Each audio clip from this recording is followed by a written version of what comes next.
Қайрат, ақыл, жүрек үшеуі өнерлерін айтысып, таласып келіп ғылымға жүгініпті. Қайрат айтыпты: «Ей ғылым, өзіңді білесің ғой. Дүниеде еш нәрсе менсіз кәмілетке жетпейтінін. Әуелі өзіңді білуге ерінбей жалықпай үйрену керек. Ол менің ісім. Құдайға лайықты ғибадат қылып, ерінбей жалықпай орнына келтірмек те менің ісім. Дүниеге лайықты өнер, мал тауып, абүйір мансапты еңбексіз табуға болмайды. Орынсыз, болымсыз нәрсеге үйір қылмай, бойды таза сақтайтұғын, күнәкарлықтен, көрсе қызар жеңілдіктен, нәпсі шайтанның азғыруынан құтқаратұғын, адасқан жолға бар жатқан бойды қайта жиғызып алатұғын мен емес пе? Осы екеуі маған қалай таласат депті. Ақыл айтыпты: не дүниеге, не ақиретке, не пайдалы болса, не залалды болса, білетұғын мен. Сенің сөзіңді ұғатығын мен. Менсіз пайданы іздей алмайды екен, залалдан қаша алмайды екен, ғылымды ұғып үйрене алмайды екен. Осы екеуі маған қалай таласады? Менсіз өздері неге жарайды депті.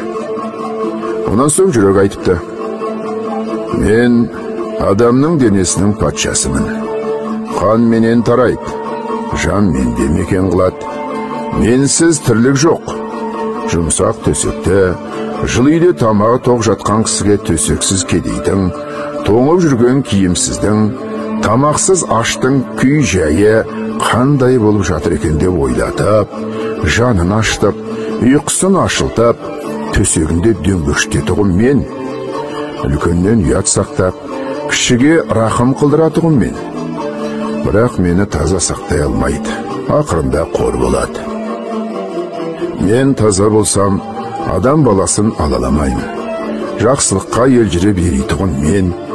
Жаманшылықтан жиреніп тулап кететұғын мен. Әділет, нысап, ұят, рақым, мейірбаншылық дейтұғын нәрселердің бәрі менен шығады. Менсіз осылардың көрген күніне, осы екеуі маған қалай таласат депті. Сонда ғылым бұл үшеуінің сөзін тыңдап болып айтыпты: ей Қайрат, сенің айтқаныңның бәрі рас. Ол айтқандарыңнан басқа да көп өнерлеріңнің бары рас. Сенсіз еш нәрсенің болмайтығын рас. Бірақ қаруыңа қарай қаттылығың да мол, пайдаң да мол. Бірақ залалың да мол. Кейде жақсылықты берік ұстап, кейде жамандықты берік ұстап кетесің. Соның жаман депті. Ей ақыл, сенің айтқандарыңның бәрі рас. Сенсіз еш нәрсе табылмайтығында рас. Жаратқан тәңірінде сен танытасың. Жаралған екі дүниенің жайында сен білесің. Бірақ соныменен тұрмайсың. Амал да, айла да бәр сенен шығады. Жақсының, жаманның екеуінің де сүйенгені, сенгені сен.